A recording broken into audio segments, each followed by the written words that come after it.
आज भाईचारे के इस जहर ने हम सबको खत्म करके रख दिया है। आप यदि सोचते हैं कि अभी तो ये बांग्लादेश में हो रहा है और भारत में ऐसा नहीं होगा, हम सब सुरक्षित हैं, तो ये आप सबका भ्रम है। बांग्लादेश कभी भारत का हिस्सा हुआ करता था। 1971 में जब बांग्लादेश में भुखमरी हुई, जब बांग्लादेश भारत से अलग हुआ, वहां पर रोटी नहीं थी, मुसलमान वहां के 2-2 रोटी के लिए मोहताज हो रहे थे। तो ढाका में जो इस्कॉन मंदिर था, वहां के पुजारियों ने, इस्कॉन के लोगों ने न्यूयॉर्क में अपने कार्यक्रम करके कई लाख मिलियन डॉलर रुपया इकट्ठा किया और वहां बांग्लादेश में लाकर के मुस्लिम जो वहां के वासी थे उनको खाना खिलाया। लेकिन जब विद्रोह हुआ तो सबसे पहले इस्कॉन मंदिर को टारगेट बनाया गया और जगन्नाथ की मूर्तियों में आग लगा दी गई, मंदिरों में आग लगा दी गई, सारे पुजारियों को, सारे इस्कॉन के लोगों को जला करके जिंदा राख कर दिया गया। बांग्लादेश में जितने भी वो दंगाई थे आए और देखा कि ये हिंदू है, इसीलिए उनकी दुकानों में, उनके घरों में, उनके आशियानों में आग लगा दी गई। और हमको ऐसा लगता है कि हमारे भाई हैं। गाय को काट करके रोटी के साथ खाने वाले और गाय को अपने घर में बनी पहली रोटी देने वाले कभी भी भाई नहीं हो सकते, कभी भाई नहीं हो सकते। इसलिए ये झूठी दोस्ती और झूठा भाईचारा छोड़िए।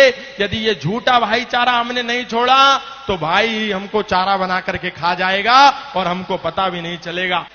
अरे हम ही तो कह रहे हैं सर्वे भवन्तु सुखिनः, सर्वे सन्तु निरामया, सर्वे भद्राणि पश्यन्तु मा कश्चित् दुःख भाग् भवेत्। हमारे मंदिरों से ही तो आवाज आती है, इंद्रम वर्धन्तु अप्तुरः कृण्वन्तो विश्वमार्यम अपाघ्नन्तो रावणा।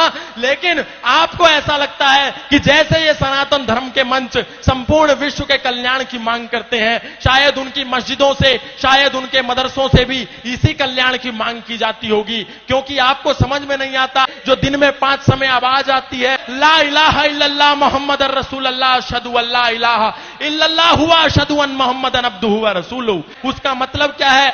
इसका मतलब है कि इस दुनिया में अल्लाह के सिवा कोई इबादत करने योग्य नहीं है और मोहम्मद के सिवा उसका कोई रसूल नहीं है। इसीलिए यदि हम अल्लाह के सिवा यदि किसी की पूजा करते हैं तो हम काफिर हैं, हम मुशरिक हैं, हम नापाक हैं और हम वाजिबुल कत्ल हैं। यदि कोई दिखे जो अल्लाह के सिवा किसी की इबादत करता हो तो उसका कत्ल कर दो, उसका प्रतिकार करो, उस पर पत्थर बरसाओ। और यही होता है जब मर्यादा पुरुषोत्तम श्री राम की शोभा यात्रा लेकर के हम सड़कों से निकलते हैं तो अचानक से मस्जिदों के ऊपर से पत्थरबारी होने लगती है, ऊपर से कांच की बोतलें फेंक दी जाती हैं। इसका तात्पर्य क्या है? हमको लगता है अचानक कैसे हुआ? अचानक नहीं हुआ, आपको तो दिन में 5 बार चेतावनी दी जा रही थी, आप ही नहीं सुन रहे थे।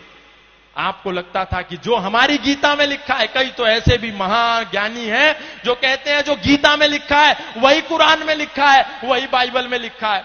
और यही कहते कहते आज हमारे सनातनियों को 10 राज्यों में अल्पसंख्य कर दिया गया। हमारे दिल्ली से 100 किलोमीटर भी दूर नहीं है नूह और मेवात, वहां लोगों की दुकानों को नाम देख देख करके आग के सुपुर्द कर दिया गया, आग लगा दी गई पूरे मोहल्ले में। और ये आगजनी जो आज बांग्लादेश में हो रही है, ऐसी आगजनी प्रत्येक दिन भारत के कई राज्यों में होती है, लेकिन हम सो रहे हैं। हम जय जय श्री राम, जय जय श्री राधे, जय जय श्री कृष्णा के नारे लगाते हैं, लेकिन कभी नहीं देखते कि मर्यादा पुरुषोत्तम श्री राम ने एक महिला के सम्मान के लिए 7 समुंदर पार जाकर के दुनिया का सबसे बड़ा सेतु बना करके 50 किलोमीटर का सेतु बांध करके उस अत्याचारी, उस पापी को मारा।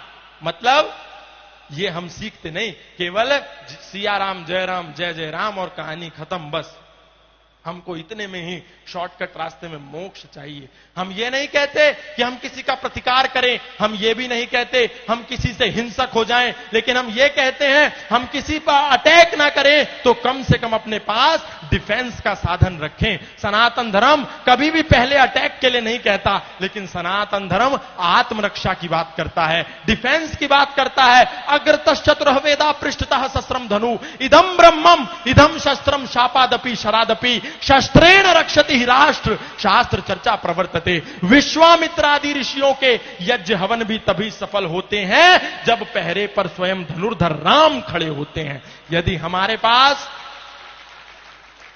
शस्त्र और शास्त्र नहीं होगा तो हमारा कल्याण 10 सालों में हो जाएगा, ये आप मान करके चलिए। आज सनातनियों ने अपने शस्त्रों को भी कोने में फेंक दिया और शास्त्रों में भी दूर हो गए, बोले बस इनको तो लाल कपड़े में रखेना। नहीं, राम वही जो मर्यादाओं की परिभाषा बने रहे, राम वही जो भारत भू की अंतिम आशा बने रहे। अरे जिसने राजमहल के वैभव को सन्यासी बना दिया, जिसने खुद को राजा से हंसकर वनवासी बना दिया, माना उसकी जन्मभूमि मुद्दे पर हर काम जरूरी है, मगर अयोध्या से पहले हर दिल में राम जरूरी है, मगर अयोध्या से पहले। इसलिए संकल्प लेकर के कहिए कि आज के बाद हम जातिवाद नहीं करेंगे।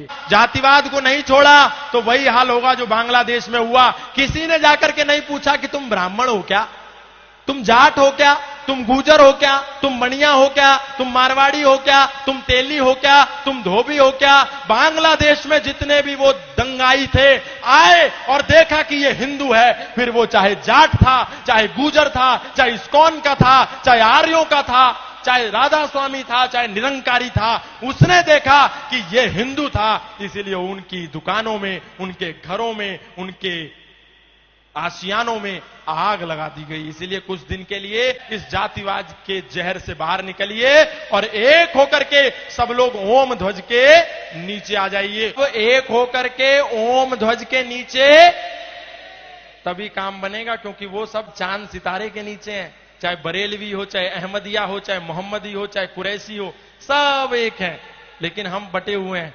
ये छोड़िए, हम सब अभी एक हो जावें। बोले भारत माता की, भारत माता की, धर्म की, अधर्म का, प्राणियों में, विश्व का